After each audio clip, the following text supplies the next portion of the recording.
To test GitHub Actions locally, you can simulate the GitHub Actions workflow on your local machine without pushing changes to a remote repository. Here's how you can do it.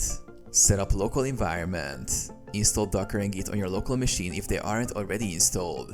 Ensure you have the necessary permissions and environment variables configured for workflows that require authentication or access to repositories. Clone the repository.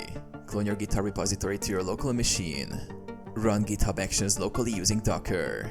GitHub provides a tool called GH Actions Runner to simulate workflows locally using Docker. You can install it using the following. Simulate workflow execution. Start the runner with the following.